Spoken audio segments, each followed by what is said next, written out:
an empowered story of your life?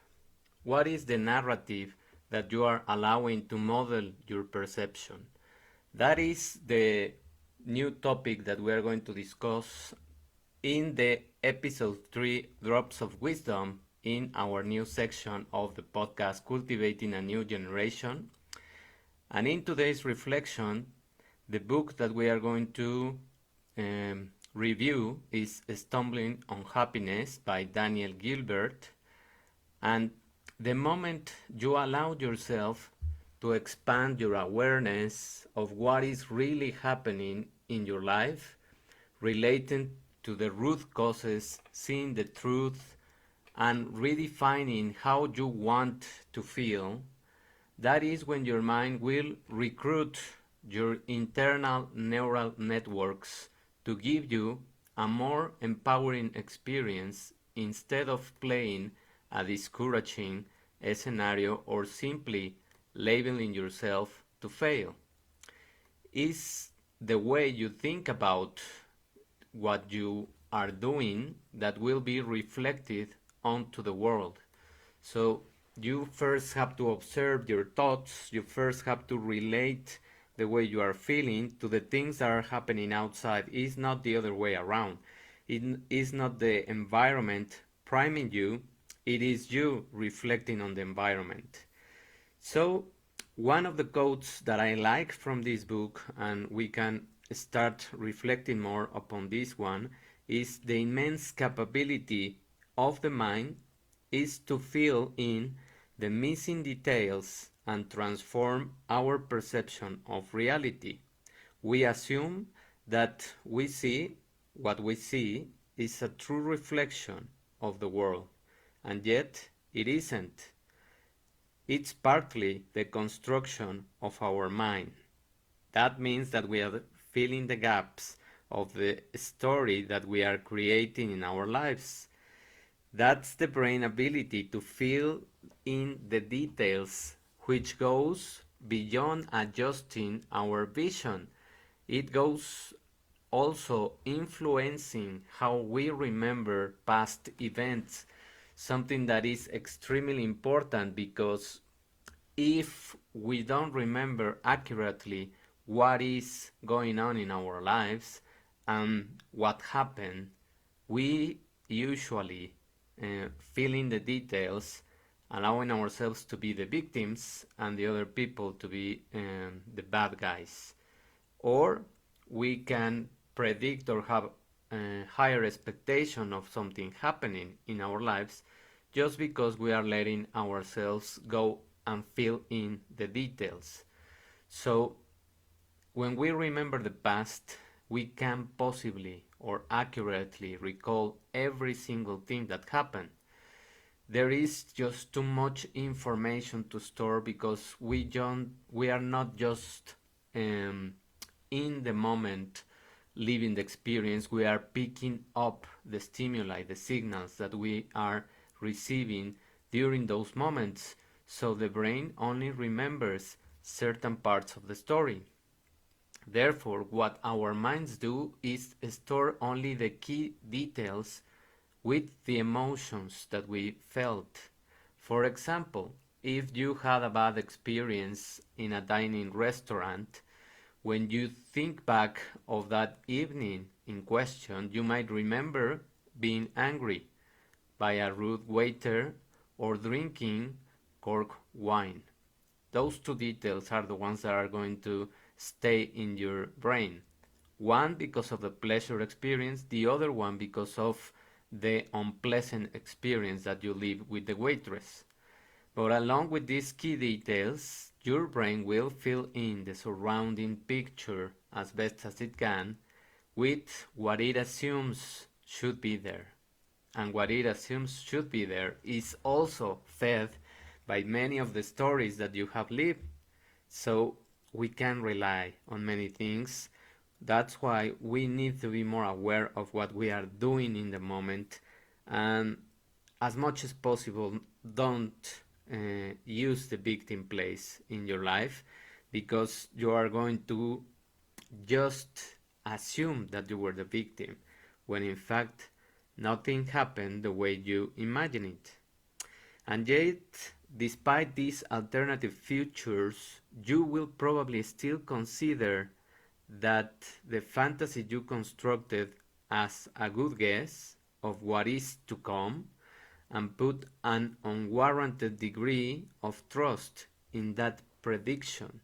So when we do a predictive scenario or we have high expectations of something, we are really creating a fantasy. And this happens a lot when we are going to meet with someone that probably is a date, probably is a person that it is our first encounter.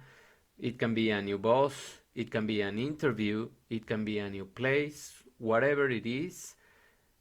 Unfortunately, many of our predictions about the future are based on our imagination, also helping to fill in the details that we put faith on them.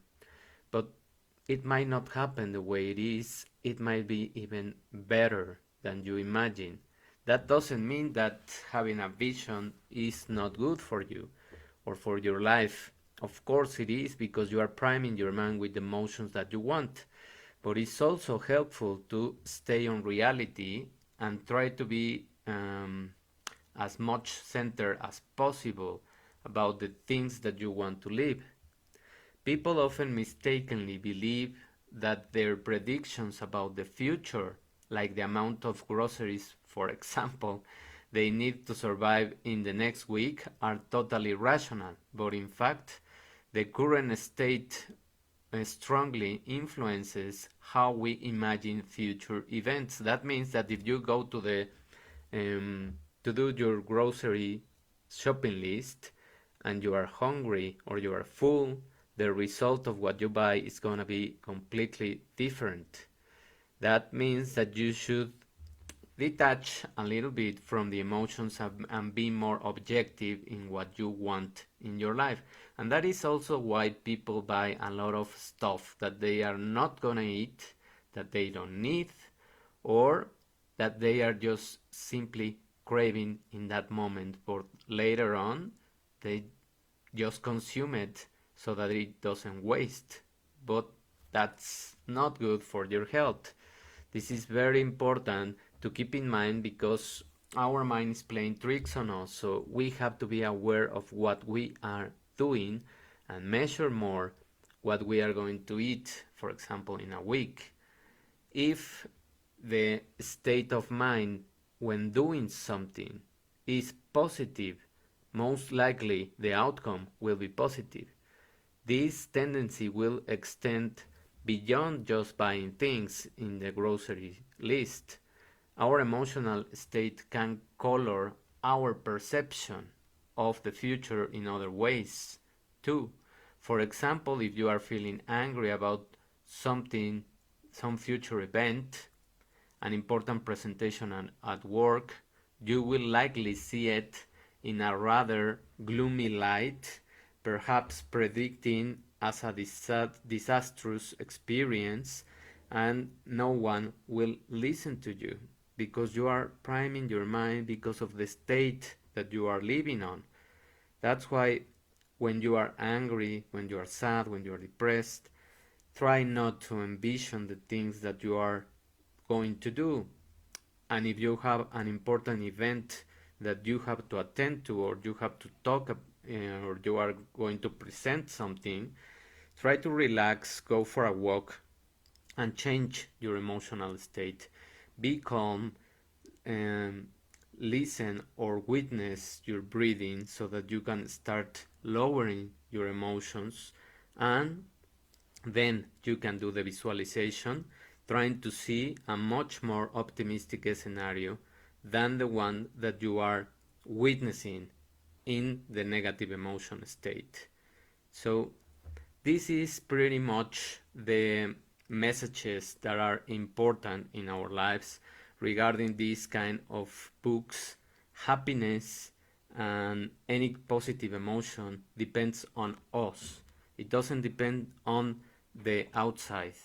We are reflecting the things on life not the other way around. So if we are seeing a chaotic world right now, we are creating it. So we better change our perception.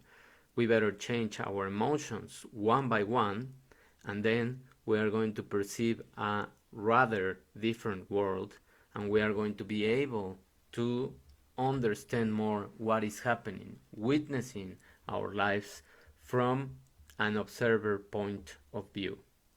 I hope that you like these tips. I hope that you like these drops of wisdom that I'm going to release every Wednesday, and we are going to review different kind of books, different kind of topics, of course, all related to the 5 pillars of health. And talking about that, we are going to start the Living from Within program just this Monday, January 24th. The details are in the link below that I put it in the text of the post, and you can check the program. We are going to dive deep into one of the topics of the 5 pillars: nutrition, metabolism, consciousness, emotions, and abundance. We are going to go deep in science. We're going to merge with the spirituality, and I am going to give you a lot of materials, meditation, and audios so that you can practice at your home. Thank you very much for paying attention. Have a wonderful afternoon, and we'll see each other next Wednesday. Bye.